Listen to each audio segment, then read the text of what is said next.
While the leader of the majority in the National Assembly, Aden Duale, says there is no impeachment process against Interior Cabinet Secretary Fred Matiang'i within Parliament. He, however, warned politicians to stop politicizing the war against graft.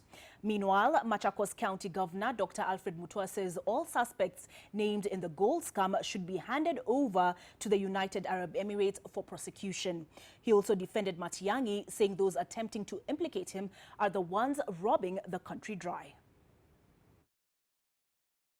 I really want to advise, beginning with the leader of minority, that we should not politicize. And they're the ones who said, let us not politicize the war against corruption.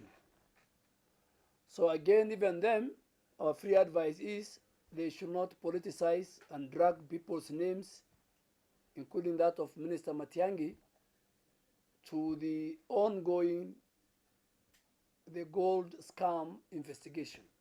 Let us give space to the DCI and the Office of the DPP and EACC to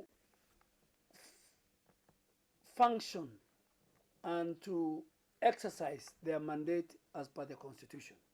I ask my fellow politicians to leave Dr. Matiang'i alone and to know that mentioning him will not slow down the investigations against some of them. Any persons who are in the investigation and who are suspected to have swindled our friends of the UAE should not be taken by the DCI to be charged here. They should be repatriated immediately to Dubai to be tried and when found guilty, jailed in one of their tough jails.